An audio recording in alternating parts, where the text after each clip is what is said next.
ఒక మున్సిపాలిటీకి 2 కోట్ల రూపాయల ఆదాయం రావడం జరిగింది. ఆ విధంగా చాలా డెవలప్మెంట్ కార్యక్రమాలు దగ్గర ఈ మున్సిపాలిటీలో 200 crores వరకు మేము అభివృద్ధి కార్యక్రమాలు చేపించడం జరిగింది. అదేవిధంగా ఇదిగో ఆ ముందర రోడ్డు ఉంది కదా, ఎంపా శంకరప్ప ఎప్పుడు మొదలు పెడతాంపా కళాక్షేత్రంలో డైవర్ట్ చేసి 2 daysలో మొదలు పెడతావా లేదా మళ్ళీ? అంటే ఈరోజు శుక్రవారం, ఆదివారం మొదలు పెడతామా? మండే నుంచి, సోమవారం నుంచి ఆ కళాజ్యోతి దగ్గర వచ్చాను. మొన్న సోపుట గార్లు చూసినాం, 4 రోజులకి టెండర్లు అయిపోయినాయి అన్నమాట. టెండర్లు అయిపోయినాయి, ఇప్పుడు మీరు చేస్తారో నేను సొంత లేకపోతే చేస్తాను. టెండర్లు అయిపోయినాక దానికి ఒక ప్రొసీజరు, అగ్రిమెంటు, పర్దేసి ఏదో ఒకటి ఉంటాను. ఊరికే షో నేనే వేస్తాను ఏం ఇన్నాళ్ళు ఎందుకు వేయలేదు. వర్షాకాలం దాటిన తర్వాత వర్క్ చేయాలనే ఒక ఆలోచనతో పెట్టినాము.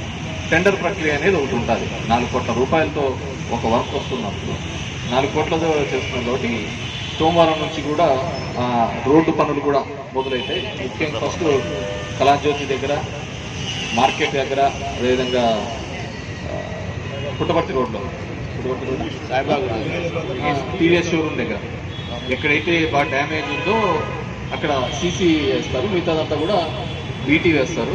అది కొద్దిగా ఆ ట్రాఫిక్ డైవర్షన్ అది కూడా కొద్దిగా చూసుకోవాలి, ఎందుకంటే ఇది పెద్ద సెంటర్ కాబట్టి.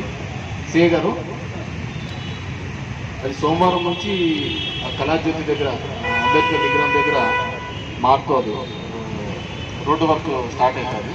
సో ట్రాఫిక్ ఇట్లా స్ట్రైట్గా చేయాల్సి వస్తుంది, సీసీ చేస్తున్నాం కాబట్టి ఒకసారి ట్రాఫిక్ చెక్ చేసుకొని రెగ్యులేట్ చేసుకోండి. ఒక 10 రోజులు ఉంటుంది కదా, 10 days డైవర్ట్ చేసుకోవాల్సిన అవసరం లేదు. ఒకసారి ప్లాన్అప్ చేసుకొని క్లియర్ చేసుకోండి. అక్కడ ఇబ్బంది ఉండదు, ఈ పాయింట్ ఒకటి కొద్దిగా ఇబ్బందికరంగా ఉంటుంది.